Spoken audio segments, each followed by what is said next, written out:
নমস্কার বন্ধুরা, সবাই কেমন আছেন? আশা করি খুবই ভালো আছেন। আজকে এসেছি প্রজাতন্ত্র দিবসের কি তাৎপর্য সেইটা জানতে। তো প্লিজ বন্ধুরা, সম্পূর্ণ ভিডিও জুড়েই আপনারা থাকবেন, আশা করছি খুবই ভালো লাগবে। তো শুরু করছি আজকের ভিডিও। 15ই আগস্ট মনে করায় ভারত স্বাধীন, আর 26শে জানুয়ারি মনে করায় গণতান্ত্রিক ভারতের কথা। ব্রিটিশ শাসনের শৃঙ্খল ঝেড়ে ফেলে এই 26শে জানুয়ারি প্রজাতন্ত্র দিবসটি ভারতের গণতান্ত্রিক সংবিধানের জন্ম উদযাপন করে।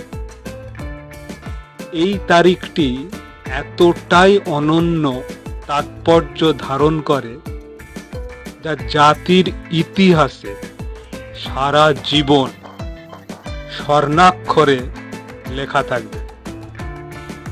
নিশ্চয়ই ভাবছেন কি সেই তাৎপর্য।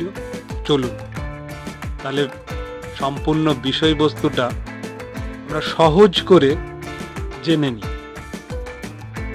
1947 সালের স্বাধীনতার পর ডক্টর বি.আর. আম্বেদকরের নেতৃত্বে একটি দল একটি সংবিধান রচনার প্রস্তাব পেশ করা হয়েছিল।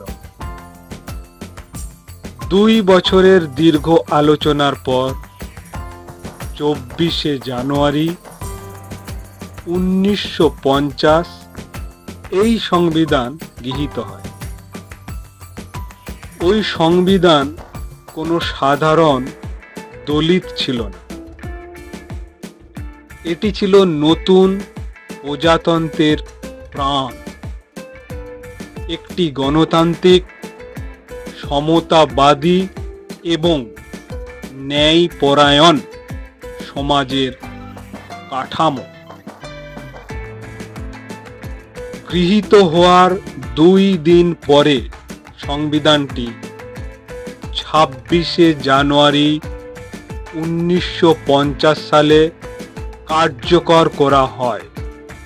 গড়ে ওঠে সার্বভৌম গণপ্রজাতান্ত্রিক ভারত। 1947 সালের 15ই আগস্ট ব্রিটিশদের হাত থেকে স্বাধীনতা পেয়েছিল ভারত, সেটা সবার জানা। তবে তখনও ভারতের কোনো সংবিধান সক্রিয় ছিল না, কারণ সংবিধান ছাড়া সার্বভৌমত্ব সম্ভব নয়। তাই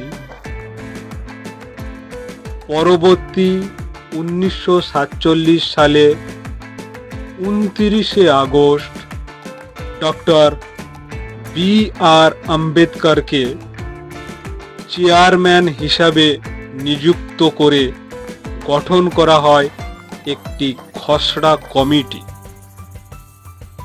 সংবিধান তৈরির জন্য এই কমিটি গঠন করা হয়। 1947 সালের 4ই নভেম্বর সংবিধানের একটি আনুষ্ঠানিক খসড়া পেশ করা হয় গণপরিষদে।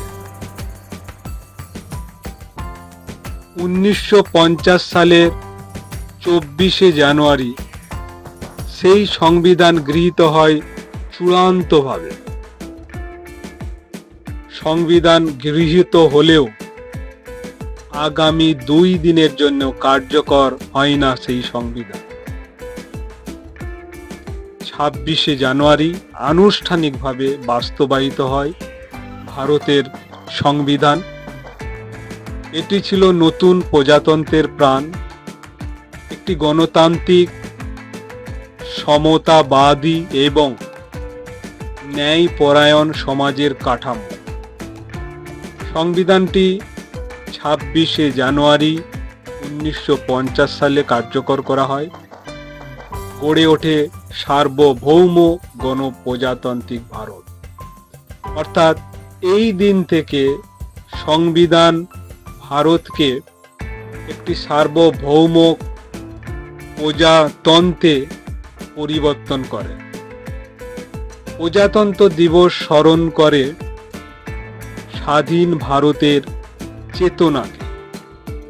ভারত ভূখণ্ড একটি প্রজাতান্ত্রিক রাষ্ট্রের পরিচয় পায় এই দিন থেকে। 1930 সালে এই দিনেই ভারতীয় জাতীয় কংগ্রেস ঔপনিবেশিক শাসন থেকে পূর্ণ স্বরাজ ঘোষণা করেছিল। তাই এই দিনটিকে বেছে নেওয়া হয় সংবিধান কার্যকর করার জন্য দিন হিসেবেও।